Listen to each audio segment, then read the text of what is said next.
കർലാട് തടാകം. വടുവഞ്ചാലിൽ നിന്ന് തിരിച്ച് ചുണ്ടയിലെത്തി. ചുണ്ടയിലിൽ നിന്ന് യാത്ര തുടർന്നാൽ ഏതാനും കിലോമീറ്ററുകൾ പൂർത്തിയാകുമ്പോഴേക്ക് നമ്മൾ വയനാട് ജില്ലാ കേന്ദ്രമായ കൽപ്പറ്റയിൽ എത്തിച്ചേരുന്നു. കൽപ്പറ്റയിൽ നിന്ന് 16 കിലോമീറ്റർ അകലെ വടക്ക് പടിഞ്ഞാറ് ദിശയിലാണ് കർലാട് തടാകം സ്ഥിതി ചെയ്യുന്നത്. സംസ്ഥാനത്തെ ഏറ്റവും വലിയ രണ്ടാമത്തെ തടാകമാണിതെങ്കിലും അധികമാരും അറിഞ്ഞിട്ടില്ലാത്ത ഒരു തടാകവും കൂടിയാണിത്. പൂക്കോട് തടാകത്തിന്റെ അത്ര വരില്ലെങ്കിലും ഏകദേശം 7 ഏക്കർ സ്ഥലത്താണ് കർലാട് തടാകം നിലകൊള്ളുന്നത്. പൂക്കോട് തടാക പരിസരത്തേക്കാൾ വളരെ ശാന്തമാണ് കർലാട് തടാക പരിസരം. നാടൻ വഞ്ചികൾ തുഴയാൻ താല്പര്യമുണ്ടെങ്കിൽ പൂക്കോട് തടാകത്തേക്കാൾ സൗകര്യം കർലാട് തടാകത്തിലാണ്.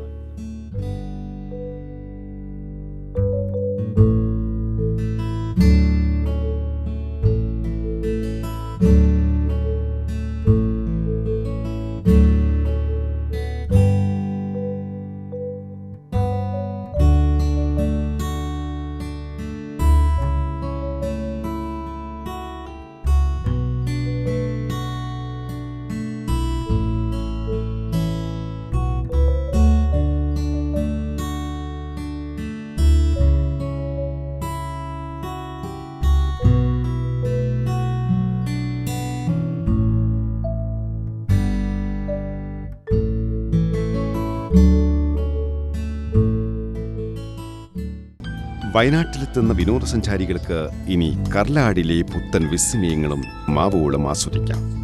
ആരാലും ശ്രദ്ധിക്കപ്പെടാതെ കിടന്നിരുന്ന വയനാട്ടിലെ കർലാട് തടാകം ഇന്നാകെ മാറി. ഇപ്പോൾ കർലാട് തടാകത്തിന്റെ മാറിലൂടെ കയാക്കുകളിൽ ഉല്ലസിക്കാം. തടാകത്തിന് കുറുകെ ഉയരത്തിൽ സിപ്പ് ലൈനിലൂടെ പറക്കാം. ഒപ്പം രാത്രിയിൽ തടാകത്തിന്റെ മനോഹാരിത ആസ്വദിച്ച് പ്രകൃതിയോട് ചേർന്ന് ടെന്റുകളിൽ രാപ്പാർക്കാം.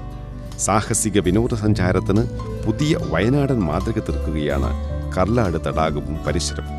ആസ്വദിക്കുവാൻ ഏറെയുണ്ട് കർലാടിൽ. അറിയാം കർലാടിനെ, ഒപ്പം അവിടുത്തെ വിശേഷങ്ങളും.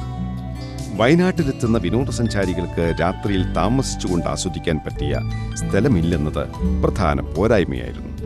ഇടയ്ക്കൽ ഗുഹയിൽ വൈകിട്ട് 4 വരെയാണ് പ്രവേശനം. കൂടാതെ തിങ്കളാഴ്ച അവധിയുമാണ്. കുറുവ ദ്വീപിലും വൈകിട്ട് വരെയായി പ്രവേശനം നിജപ്പെടുത്തിയിട്ടുണ്ട്.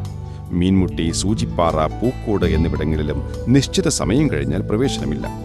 ഒപ്പം വെള്ളച്ചാട്ടങ്ങൾ പലപ്പോഴായി അടച്ചിടുന്നതും സഞ്ചാരികളെ നിരാശരാക്കുന്നു. വേനൽ കനക്കുന്നതോടെ മുത്തങ്ങയിലും കാര്യമായി സഞ്ചാരികളെ ആകർഷിക്കാനാകുന്നില്ല. ഇതെല്ലാം മുന്നിൽ കണ്ടാണ് സാഹസിക സഞ്ചാരത്തിന്റെ പുത്തൻ മാതൃകയുമായി കർലാട് അഡ്വഞ്ചർ ക്യാമ്പ് ആരംഭിക്കുന്നത്. അടുത്ത കാലത്തുവരെ കൽപ്പറ്റ പടിഞ്ഞാറത്തറയ്ക്ക് സമീപമുള്ള കർലാട് തടാകം വയനാടിന്റെ ടൂറിസം ഭൂപടത്തിൽ ഇടം പിടിച്ചിരുന്നില്ല. അവഗണനയുടെ വക്കിലായിരുന്ന ഈ തടാകത്തിന് ജില്ലാ ഭരണകൂടത്തിന്റെയും DTPCയുടെയും ഇടപെടലാണ് പുനർജന്മം നൽകിയത്. കാട് പിടിച്ചു കിടന്നിരുന്ന കർലാട് തടാകത്തിന്റെ പരിസരം മോടി പിടിപ്പിച്ചു. ഹാളും കെട്ടിടവും മോടി പിടിപ്പിച്ചു. ടെന്റുകളും കോട്ടേജുകളും സ്ഥാപിച്ചു.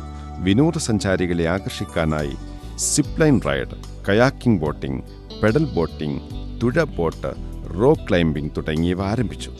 DTPCയുമായി ചേർന്ന് ഡൽഹിയിലുള്ള ടെക്സോൾ എനർജി കമ്പനിയാണ് ഇവിടുത്തെ നവീകരണ പ്രവൃത്തികൾ ഏറ്റെടുത്തിരിക്കുന്നത്. ടിക്കറ്റ് നിരക്കിന്റെ നിശ്ചിത ശതമാനം ഈ എഞ്ചിനീയേഴ്സ് പ്രൊക്യൂർഡ് കൺസൾട്ടൻസിക്കായിരിക്കും. കോഴിക്കോട് മാനന്തവാടി റോഡിൽ പടിഞ്ഞാറത്തറയ്ക്ക് സമീപമാണ് സമുദ്രനിരപ്പിൽ നിന്നും 1200 മീറ്റർ ഉയരത്തിലുള്ള കർലാട് വയനാട് അഡ്വഞ്ചർ ക്യാമ്പ് സ്ഥിതി ചെയ്യുന്നത്. കർലാടിനെ ചുറ്റിപ്പറ്റിയാണ് സാഹസിക വിനോദസഞ്ചാര പദ്ധതി ആവിഷ്കരിക്കുന്നത്. ക്യാമ്പിലെത്തുന്ന ടീമുകൾക്കായി പ്രത്യേക പാക്കേജുകളും ലഭ്യമാക്കും. കോളേജ് ടീം, ഓഫീസ് സംഘം തുടങ്ങിയ ടീമുകൾക്കും പ്രത്യേക കിഴിവ് ലഭിക്കും. വർഷത്തിൽ 360 ദിവസവും തുറന്നു പ്രവർത്തിക്കുന്ന തരത്തിലാണ് കർലാട് അഡ്വഞ്ചർ ക്യാമ്പ് സജ്ജീകരിച്ചിരിക്കുന്നത്. ഹർത്താൽ പോലുള്ള പെട്ടെന്നുള്ള പ്രശ്നങ്ങൾ മാറ്റി നിർത്തിയാൽ വിശേഷ ദിവസങ്ങളിലും ഇവിടെ തുറന്നു പ്രവർത്തിക്കും. 2016 മാർച്ച് 7 കർലാട് അഡ്വഞ്ചർ ക്യാമ്പ് സഞ്ചാരികൾക്കായി തുറന്നു കൊടുത്തത്. രാത്രിയും തങ്ങാൻ കഴിയുന്ന വിധം വൈകാതെ ക്യാമ്പ് സജ്ജമാകും. 8 മണി മുതൽ വൈകുന്നേരം 5 മണി വരെയാണ് നിലവിൽ പ്രവേശനം. ഭക്ഷണ താമസ സൗകര്യം കൂടി സജ്ജമാകുന്നതോടെ ടീമുകളായി എത്തുന്നവർക്ക് കർലാടിൽ രാത്രിയും ആഘോഷമാക്കാം.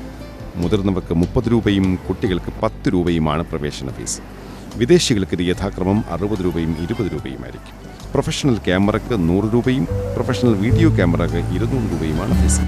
കൂടാതെ ഓരോ ആക്ടിവിറ്റിക്കും പ്രത്യേക ടിക്കറ്റ് എടുക്കണം.